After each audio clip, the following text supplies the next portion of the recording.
Mis hermanos, muy buenos días, bienvenidos una vez más a un devocional aquí en el canal de YouTube de la Iglesia Bautista de Tunal. Un saludo muy especial a los hermanos que se conectan en este momento y los que se conectarán posteriormente. Vamos a orar y empezamos el estudio en esta mañana.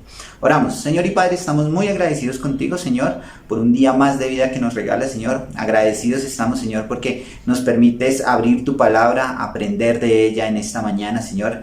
Gracias, Señor, por cada uno de los hermanos que han sido fieles en estos devocionales, Señor. También por los hermanos que han podido compartir estos devocionales con otras personas, Señor, que no te conocen, que no tienen una relación personal contigo.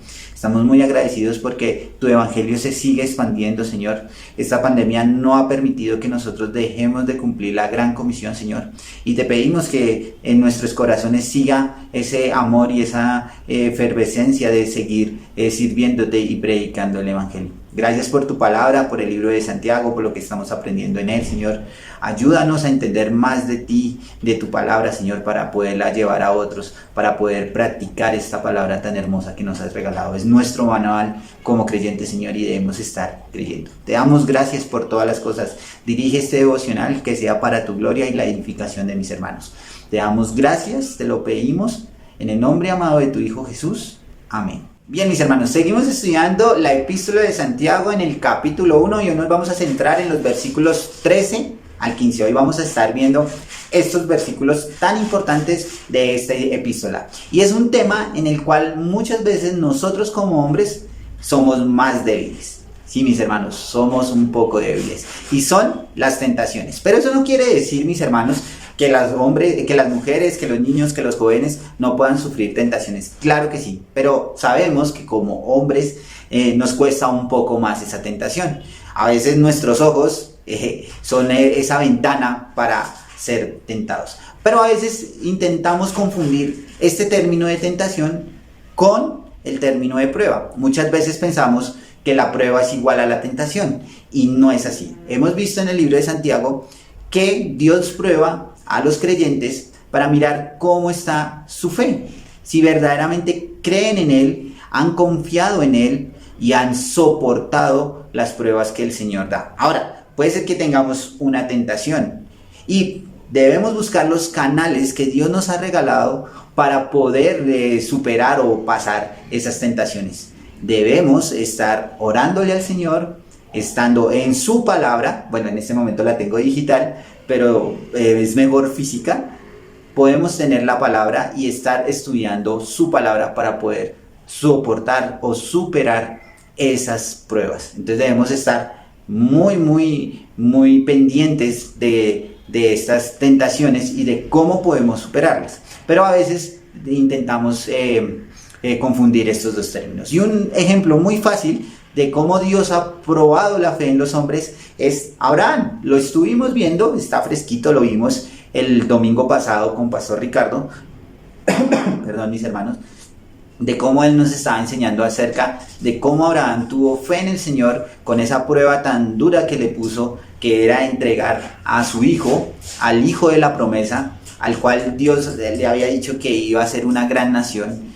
Pero aún así Abraham creyó en el Señor, confió en el Señor y fue y obedeció más bien a Dios en su palabra y hizo lo que Dios le había mandado. Y el Señor, al ver esa prueba de fe, esa prueba de amor, pues obviamente detuvo la mano de Abraham para que no sacrificara a su hijo y hizo lo que le había prometido, una gran nación. Y asimismo, mis hermanos, podemos estar en pruebas duras, difíciles, que a veces decimos no pasamos, no logramos superarlas. Pero si seguimos esperando en el Señor, si estamos confiados en que Cristo es nuestro Salvador, esas pruebas terminarán y saldremos victoriosos. Pero hoy Santiago nos va a hablar acerca de las tentaciones, que también es un punto en el cual debemos tener muchísimo cuidado y en el cual debemos estar muy pendientes. Ahora, ¿quién es el padre de la tentación? Eso también nos lo dice la palabra de Dios. Es Satanás. Y ese es un ejemplo que podemos ver, que también vimos el domingo pasado con el hermano Miguel, de que el padre de la tentación es el diablo. Y aquí pues Santiago nos quiere enseñar acerca de esa tentación. Y el título del devocional en esta mañana es la tentación no proviene de Dios. Y debemos tenerlo muy claro, mis hermanos, que la tentación no proviene de Dios. Y quiero que me acompañen al versículo 13. Abran sus Biblias, vayan buscando Santiago si no han llegado todavía. En el versículo 13 de Santiago capítulo 1, y miremos lo que nos dice este pasaje. Dice: cuando alguno es tentado, no diga que es tentado de parte de Dios. Interesante ese primer punto que nos pone Santiago. Dice que cuando alguno es tentado, no diga que es tentado por Dios. No podemos decir nosotros como creyentes que si somos tentados es porque Dios lo quiso así, porque Dios, como lo vamos a ver más adelante, no tienta a nadie. Entonces no podemos decir que la tentación proviene de Dios. Debemos decir que la tentación, que el padre de la tentación es el diablo, pero vamos a mirar qué responsabilidad tenemos nosotros como humanos. Entonces nos dice en esta primera parte del versículo: cuando alguno es tentado, no diga que es tentado de parte de Dios. Ahora nos dice la conclusión, o nos dice por qué no debemos decir eso. Dice: porque Dios no puede ser tentado. ¿Por qué Dios no puede ser tentado? Porque Él es santo, Él es puro, Él es todopoderoso, Él es un Dios eterno, en Él no hay pecado. Y ese ejemplo lo podemos ver en el Señor Jesucristo. El Señor Jesucristo también fue tentado. Pero ¿cómo actuó el Señor Jesucristo cuando el diablo lo tentó? Por medio de su palabra. Él comenzó a expresar palabra de Dios del Antiguo Testamento. Y asimismo nosotros, como creyentes, los que hemos creído en Cristo Jesús, debemos responder a esas tentaciones por medio de la palabra y en oración. Entonces dice que Dios no puede ser tentado. Mire, si volvamos a leer el por qué. Dice: porque Dios no puede ser tentado por el mal, ni Él tienta a nadie. Entonces vemos que Dios no puede ser tentado por el mal, ni Él tienta a nadie. Entonces vemos que es un Dios soberano, un Dios supremo, un Dios todopoderoso, un Dios eterno, un Dios santo, en el cual no puede haber ningún mal, no puede haber ningún pecado, porque Él es perfecto. Entonces eso lo debemos tener muy claro, porque muchas veces, como les decía al principio, pensamos que Dios nos tienta, y no es así, mis hermanos. Dios no puede ser tentado, primeramente, para que lo tengamos claro, y Él no puede tentar a nadie. Miremos lo que nos dice el versículo 14. Dice: sino que de cada uno es tentado cuando de su propia concupiscencia es atraído y seducido. Entonces aquí entra el ser humano. ¿Cuál es la responsabilidad del ser humano? Sabemos que el padre de la tentación es Satanás, pero nosotros también tenemos una parte de responsabilidad. Dice: sino que cada uno es tentado cuando de su propia concupiscencia es atraído y seducido. Esa palabra concupiscencia, en la traducción dice que es codicia, codiciar, desear, deseo, pasión. Es algo que nosotros queremos desear, queremos anhelar, que queremos tener. Y eso también proviene de nuestra carne, de muy adentro de nosotros, de ese deseo, de esa codicia que podemos tener. Mire lo que nos decía este significado. Es codicia, un pecado.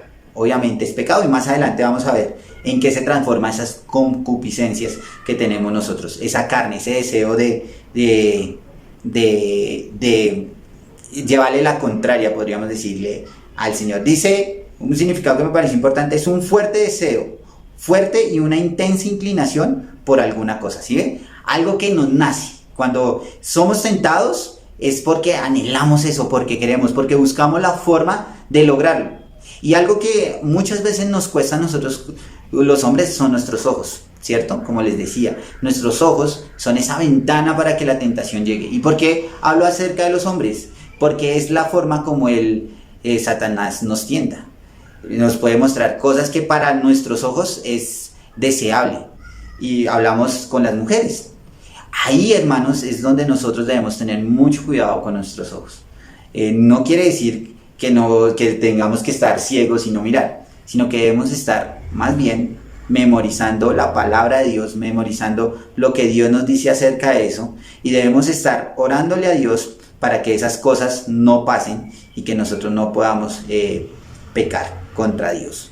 Entonces vemos que las concupiscencias son ese deseo ferviente de nuestra carne para o con el propósito de lograr algo que hemos codiciado o algo que hemos querido y anhelado. Mire lo que nos dice el versículo 14. Dice, volvámoslo a leer, dice, sino que cada uno es tentado cuando de su propia concupiscencia es atraído y seducido. Vemos que nos atrae y nos seduce. Esas cosas que nosotros podemos ver hermosas para nuestros ojos, nos seduce y nos atrae. También, para no dejar a un lado a las mujeres, también puede pasar con las mujeres, también puede pasar con los niños y con los jóvenes. No hay, ninguno se salva, todos podemos ser tentados. Y miremos qué nos dice el versículo 15. Entonces la concupiscencia, después que ha concebido, entonces, ¿qué quiere decir eso?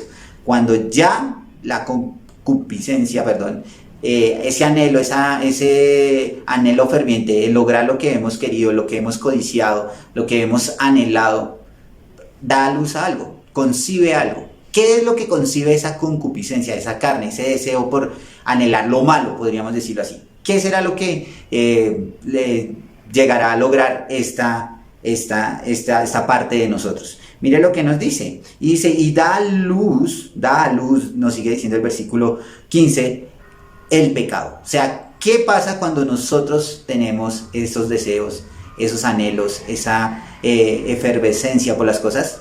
¿Qué? Pecamos. ¿Qué pecamos, mis hermanos? ¿Qué pecamos? La palabra de Dios nos lo está diciendo. Da a luz al pecado.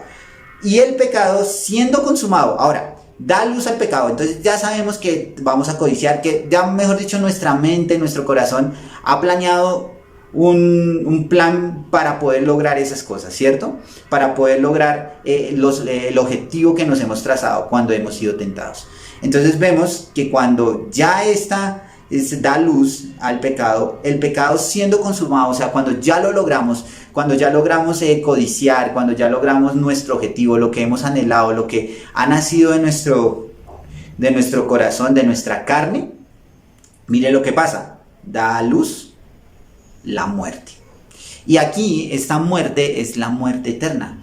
Cuando nosotros no, los que hemos creído en Cristo, más bien para no enredarnos, cuando hemos creído en Cristo como nuestro único y suficiente Salvador, el Señor nos ha perdonado y nos ha dado vida eterna. Pero eso no quiere decir que no podamos ser tentados. Claro que sí. Vemos un ejemplo muy práctico en Job y lo hemos visto también con el Señor Jesucristo. Ahora, si nosotros no hemos tenido una relación personal con Dios, no hemos creído en Cristo como nuestro único y suficiente Salvador, ¿cuál es la consecuencia del pecado? La muerte. Y esta muerte es una muerte eterna cuando no hemos creído en Cristo como nuestro único y suficiente Salvador. Entonces mire las consecuencias que llevan esos deseos, esos anhelos, esas tentaciones que podamos tener en nuestras vidas, mis hermanos. ¿Qué puede llegar a suceder? Que eso da la consecuencia de la muerte, y es una muerte eterna. Entonces debemos pensar muy bien cuando estemos maquinando en nuestras cabezas y en nuestro corazón y en nuestro ser esas tentaciones o esas cosas que queremos o ese pecado que anhelamos. Sabemos, mis hermanos, que muchas veces podemos tener pecados favoritos, pecados en los cuales es muy difícil salir de esos pecados, que nos cuesta, que nos da un poco de dureza en nuestro corazón poder aceptar delante de Dios que somos pecadores. Pero saben, mis hermanos, debemos entender que no puede haber un pecado favorito en nuestras vidas. No debe haber eso. Lo que debe ser lo más importante en nuestras vidas no es el pecado, es Cristo Jesús, es su palabra, es estar en ella, es estar sirviéndole al Señor. El primero debe ser el Señor, no el pecado. Y si alguno en esta mañana está pasando por una tentación de esta magnitud, por un pecado en el cual no ha podido salir, mis hermanos, no luchen solos, no están solos, mis hermanos. Está el Señor Jesucristo al lado de ustedes por medio del Espíritu Santo. Debemos orarle al Señor, debemos pedirle al Señor que nos ayude, que nos muestre el camino, que podamos salir de esta tentación. Mirábamos en 1 Corintios 10:13 que la tentación no proviene del ser humano. sino que Dios es fiel y da, conforme a la tentación, da la salida. Así como podemos ser tentados, el Señor también es fiel y puede dar la salida a esta tentación. Ahora, depende de nosotros. Depende de nosotros como hijos de Dios, que esa tentación no nos consuma, que esas concupiscencias de nuestra carne no nos consuman a cometer un pecado. Debemos ser valientes, fuertes. Debemos mirar, como nos decía el versículo 12, bienaventurado el varón que soporta la tentación, porque cuando haya resistido la prueba recibirá la corona de vida que Dios ha prometido a los que le aman. Dios ha prometido coronas de vida. Dios ha prometido vida eterna para los que soportan la tentación. Y eso nos debe animar a seguir creyendo en el Señor. Y ahora, si alguno de los que está hoy presente, que no han tenido una relación personal con el Señor y están pasando por una tentación, si están pasando por un pecado en el cual no han podido dejar a un lado, que Él ha estado ahí durante toda su vida, hoy es el tiempo, mis hermanos, de entregar su vida en Cristo. Y si de verdad no han podido y quieren saber más acerca de cómo buscar los caminos del Señor, deje sus comentarios en el video y nos estaremos comunicando con usted y mostrándole más acerca del reino de Dios y de Cristo. Vamos a orar para terminar en esta mañana. Oramos. Señor y Padre, estamos muy agradecidos contigo, Señor. Gracias por la oportunidad que nos das de abrir tu palabra, de aprender de las tentaciones, Señor. Gracias porque eres tú, Señor, el que da este tiempo, Señor, para poder darte la gloria y la honra, Señor, por medio de nuestras vidas, Señor. Permite que si hoy hay un hermano que está pasando por una tentación, Señor, o por un pecado, Señor, dale la salida, Señor. Permite que este hermano se pueda arrepentir y pueda verte a ti, Señor, y seguir el camino que tú nos has puesto. Y si hoy alguien que nos acompaña no tiene una relación personal contigo, está pasando por momentos muy duros en su vida, pecado, Señor, desobediencia a ti, Señor, permite que este hombre o esta mujer o este niño o este joven pueda recibirte, Señor, y pueda entregar tu vida a ti. Te damos gracias, Señor, por lo recibido y por lo aprendido. Te lo pedimos y te lo rogamos en el nombre amado de tu Hijo Jesús. Amén. Mis hermanos, nos vemos en una próxima ocasión.